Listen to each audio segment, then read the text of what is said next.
Welcome back. Today we're talking discipline, self-control, and why freedom starts inside your own head. Also, why the real obstacle is never the fire, it's how you react to it. That fire analogy is so brutal because it's basically life.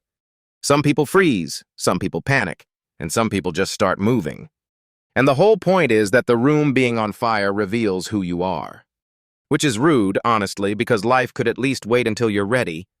It never waits, though. That's the problem.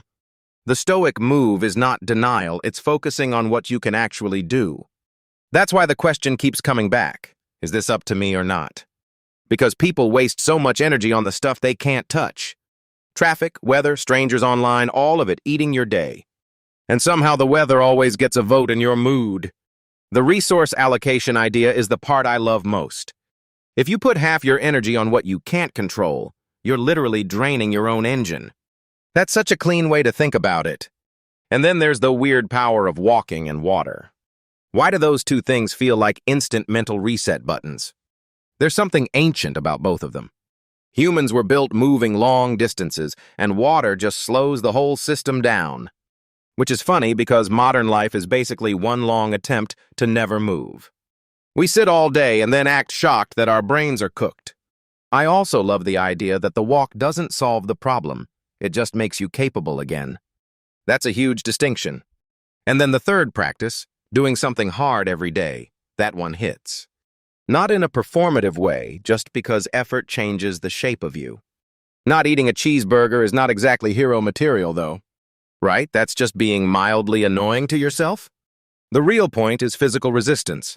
Run, lift, sprint, bike, suffer a little. There's a dignity in voluntarily choosing discomfort.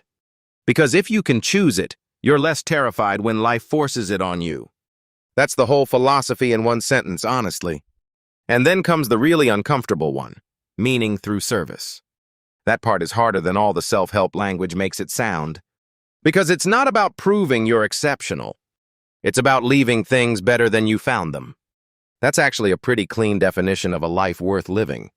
And then mortality just crashes the whole party. Every philosophical conversation eventually gets tackled by death. Memento mori is basically the most annoying but most useful reminder ever. Because procrastination is really just pretending you have forever. And the truth is, none of us do. That's why urgency matters. Not panic, just clarity. What I keep coming back to is that Stoicism is not emotional suppression. It's noticing the feeling, naming it, and not handing it the steering wheel. Which is harder than it sounds when you're irritated. Especially when your body is like, no, let's make this worse right now. That's why the relationship stuff is so good. Because suddenly it's not philosophy in a book, it's a marriage. Your spouse becomes the laboratory whether you like it or not. And apparently the answer is often, no, you are not being attacked. You're just being frustrated, and that's your feeling to manage. The hardest line in all of this might be wanting the world to be a certain way.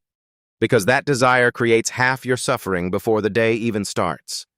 The weather is the perfect example because it's such a tiny thing with absurd power over people. Cold air and suddenly everyone is spiritually defeated. The better line is wanting what is happening to be workable. I love that distinction between needing and preferring. Like I can do well in any conditions, but I still know what I'd choose. That's the whole adult compromise, really. Then there's the final piece. You might already be living in the bonus. That one is beautiful and kind of devastating. Because once you feel like you've already done enough, everything extra becomes a gift. And that is such a different emotional posture from desperation. It's calmer, lighter, less needy. You can feel how that changes a whole life. And honestly, the AI question at the end made it even more interesting. If machines take over more of the labor, what's left for us? Meaning, maybe. Routine, family, writing, work, service, all of it still matters if you choose it. Basically the same life, just with fewer excuses. That's actually terrifying in a good way. And maybe that's the real lesson of the whole episode. Discipline is freedom. Not freedom from limits, freedom inside them. Which is annoyingly elegant. Thank you for riding through this whole series with us. We'll leave you with that, and we'll see you on the next one. Welcome back. We're finishing the series with the part where discipline turns into freedom. It gets weirdly intense once you realize the real battle is with your own impulses. Because the whole thing is not about becoming some robotic monk, right? No, it's about not letting every mood drive the car. Right, and the Stoic move is always that split between what you control and what you don't. That sounds clean until your actual life shows up with traffic, kids, money, and bad timing. Exactly, that's where the philosophy stops being decoration and starts being useful. The room on fire analogy is perfect because people panic in totally different ways. One person freezes, one person screams, and one person just starts moving. And the smart one does not stand there narrating the flames for engagement. That is such a modern disease, honestly. The fire is real, but the question is what it draws out of you. That part is actually beautiful because the obstacle becomes a reveal. Do you think people are naturally one of those types, or do they train into it?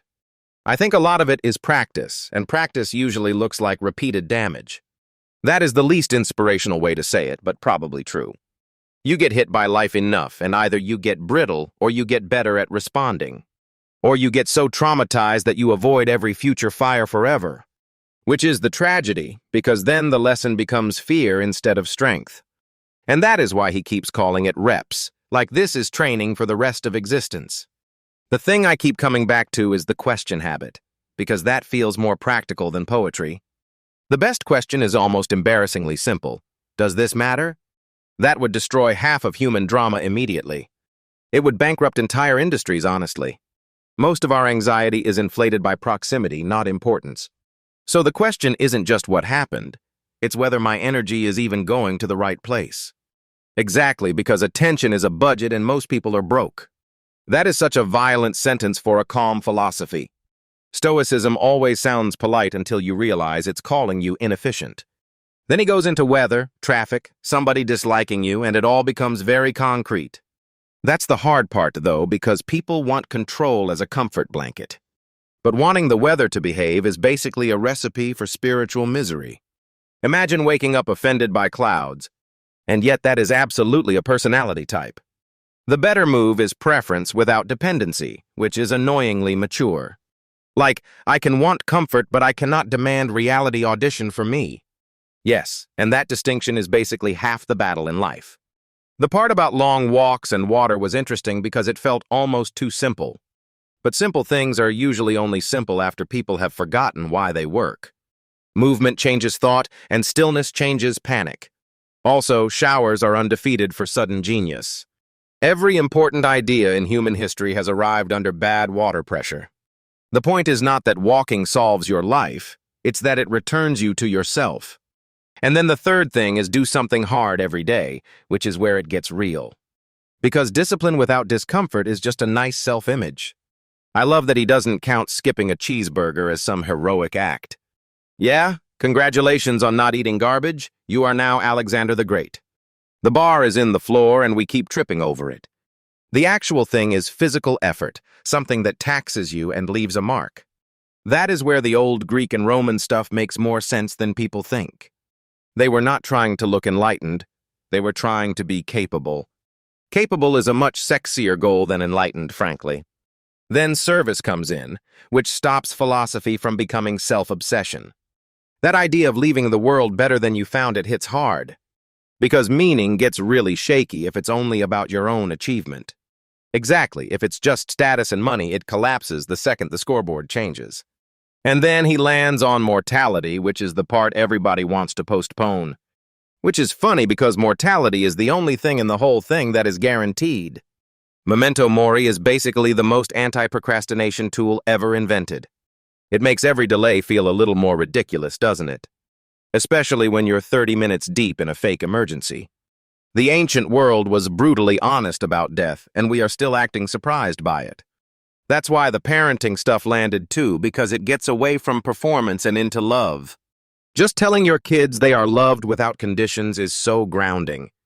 Because so much of modern life feels like a transaction now. Even self-worth starts feeling rented if you're not careful. And then he says he's already in the bonus round, which is such a healthy place to land. Bonus round is a great way to describe life after you've stopped panicking about everything. What I like is that he doesn't pretend he has it perfect. He keeps saying he struggles with the same stuff, just with better vocabulary. That is actually most of wisdom if we're being honest. Then the AI question comes in and suddenly the whole thing becomes very present again. Because if work changes, then meaning has to survive somewhere else. He basically says the answer is still routine: family, writing, training, service. Which is rude because the robot future did not cancel the hard stuff. The machine said, actually, please keep doing your push-ups. And maybe that is this point, that technology can change tasks without changing character. So the real skill is not resisting every tool, but refusing to be absorbed by it.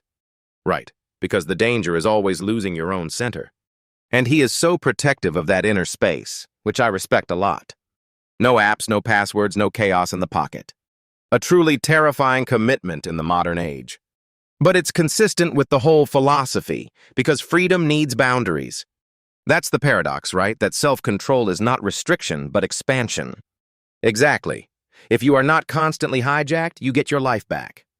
Which is a much better deal than chasing every notification like a raccoon. I think that's a good place to land on this whole series. Not because everything becomes easy, but because the right struggle becomes clear. Exactly, and thanks for sticking with us through the whole run. We hope this gave you something you can actually use, not just admire. Preferably both, but mainly use. Take care of your attention, take care of your body, and don't waste the bonus round. We'll see you on the next one. Welcome back. This episode gets into discipline, freedom, and why control starts with yourself. Because the wild part is, he keeps saying the room is on fire, but your job is still to move. Not panic. Not performative panic, just actual movement. Which is annoyingly practical, because chaos wants drama and discipline wants traction. That's the first big thing here. The obstacle doesn't disappear, it reveals you. And that sounds elegant until life actually starts throwing smoke at your face. Right, because philosophy is easy when nobody stole your money or ruined your week. But that's exactly why the practice matters. Because the first fire is always theory. He keeps coming back to this idea that hard moments are reps, not proof you're broken. And I actually like that, because it turns suffering into training without romanticizing it. Still, there's a thin line between becoming tougher and becoming numb. Yeah, and he's not saying become numb, he's saying stop being ruled by the first impulse. That's the part people miss when they hear stoic and think robotic. The actual point is way less sexy and way more useful. Feel it, then choose. Which is harder than it sounds, especially if you love being right. And who doesn't love being right a little too much? That line about choosing happiness over being right in relationships is brutal. Because the ego wants victory, but the life you actually want needs peace. That whole marriage and family section felt like the real test, not the abstract stuff. Absolutely, because a spouse can't be your opponent if you want a shared life. And he admits that he still struggles there, which makes it more believable. That honesty matters because he's not selling mastery, he's describing a practice. The phone part hit hard too because it's not just distraction, it's engineered irritation. You open an app for 2 seconds and somehow lose your mood for an hour. Your timeline becomes a tiny anger machine with a bright screen. And then you act like you discovered the outrage, as if it was an accident. That's why the boundaries matter so much, because attention is basically destiny now. He deleting the apps and not even knowing the passwords is honestly extreme in a good way. It's like he looked at the machine and said, absolutely not, you do not get the house. That's not anti-technology, that's protecting the part of you that can still think. And then the list of practices gets really interesting. Control, walks, hard things, service, mortality. That's such a clean list that it almost feels unfair. Like, okay, just do all the essential things and stop being dramatic. The control piece is the simplest and maybe the most brutal. Ask what's actually up to you. Because half our suffering is pretending we can govern the weather and other people. Or traffic, which is where our inner philosopher usually dies first. One car cuts you off and suddenly you're auditioning for a tragedy. But I think the resource allocation idea is the real unlock. If your energy is leaking into things you can't change, then your actual life gets starved. That's a very elegant way to say stop feeding ghosts. Exactly, stop sponsoring your own misery. The water and walking thing sounded almost too simple, which is usually how the best advice sounds. He's basically saying movement settles the mind because human beings were built for it. There's something grounding about that idea, like wisdom is partly physical. And if all else fails, go stand near water and pretend you've got your life together. Honestly, that might work better than half the productivity advice online. The hard thing everyday idea is where it gets interesting, because that's the discipline muscle. Not punishment, not self-hate, just voluntary friction so comfort doesn't run your life. And I like that he rejects the fake version, like not eating a cheeseburger is not heroic. Nobody should get a medal for not inhaling junk food. The real point is doing something physically demanding that reminds you you're alive. Then there's service, which honestly feels like the most mature part of the whole thing. Because meaning stops being abstract the second you realize you're here for other people too. Leave the place better than you found it is such a good sentence. It's almost unfairly good, like it should be etched on a wall somewhere. And then mortality is the giant one sitting at the end of the table like, hello. That one always lands hard because it strips away the fake urgency. If you really remember time is limited, procrastination starts looking ridiculous. It's strange how death makes life feel more usable, not less. And he's not saying be morbid, he's saying stop acting like you've got forever. Which is exactly what we do every time we delay the thing we already know matters. The calendar is full of lies we tell ourselves. And somehow we keep believing the next version of us will be less lazy. I also thought the emotion section was important, because he refuses the fake stoic stereotype. He's basically saying suppression is not strength, it's deferred trouble. Exactly. You feel it, you examine it, and then you decide if it deserves action. Which is inconvenient because it means your feelings don't get to be CEO anymore. Thank God, because some of our feelings are terrible managers. What I respect is that he keeps bringing it back to the ordinary moments. Traffic, children, weather, phones, work pressure, marriage, all of it becomes the dojo. That's why this lands, because it doesn't need a monastery to make sense. You can practice this while being annoyed in a parking lot, which is where most people actually live, if we're being honest. And the bigger theme underneath all of it is freedom through self-command. Not control over everyone else, but less slavery to impulse, fear, and noise. That's the freedom that feels earned, not advertised. Yeah, nobody is selling that on a billboard because it takes actual work. But that's why it matters. Because once you can steer yourself, life stops owning you. And that feels like the right place to end this whole series. Not because the fire goes away, but because you learn how to move through it. Take care of your attention, take care of your body, and keep your promises to yourself. That's the bonus round, and it's worth using well. We'll see you on the next one. Welcome back. We're wrapping the series by following the thread from fire to freedom. This one's really about self-control, pressure, and why letting go can make you stronger. And honestly, the wild part is how much of that starts with what you refuse to control. That's the twist, because people think discipline is about domination. Half the time, it's just not being owned by your own nonsense. Exactly. And that sounds simple until your phone starts ringing like a tiny casino. The phone is basically an outrage machine with a very polished case. It really is. And then you're suddenly in a fight you didn't even want. That's what makes this philosophy practical, because it's not abstract at all. It's asking, why am I spending energy on the stuff I can't move? Which is a rude question because it immediately exposes how scattered you are. Rude but fair, like a good friend who refuses to let you spiral. And that's why the room on fire analogy works so well. One person panics, one person freezes, and one person starts moving. The fire is real, but the question is what kind of person it pulls out of you. That's the part people miss, because the obstacle is also the mirror. It's not romantic, though, because the mirror is usually humiliating. Yeah, it shows you exactly how dramatic you are under pressure. But then there's the other layer, which is practice. Not magic, not temperament, just reps from surviving smaller fires before. That's the scary thought, because it means some people are calm because they've been hit before. Yeah, and that is both tragic and kind of beautiful. The idea is not that pain is good, it's that pain can make you less fragile. Unless it breaks you into avoidance, which is the real danger here. Right, because then the lesson becomes fear, not strength. And fear is such a greedy teacher, it wants the whole classroom. That's why the questions matter so much in this worldview. Like, does this actually matter? Or am I just feeding my ego right now? The parent version is brutal too, because most arguments die there instantly. Most of my emergency situations are probably just impatience with a costume on. That's the most honest thing anyone can say, though. And the relationship point is where this gets even more uncomfortable, Because now it's not just your impulses, it's your need to be right. Which is such a sad little addiction when you think about it. A very expensive hobby too, because it costs you peace. The line about not being able to frustrate someone else is huge. It flips the blame, but in a useful way, not a cruel way. It says your emotions are yours to carry, not hand off like luggage. And people hate that because blame is so convenient. Convenience is basically the enemy of self-respect here. Because every excuse makes you a little smaller, right? Exactly, and discipline is just refusing that shrinkage. Which brings us to the list, and I love this list because it's annoyingly solid. Of course you love a list, you're basically a human bullet point machine.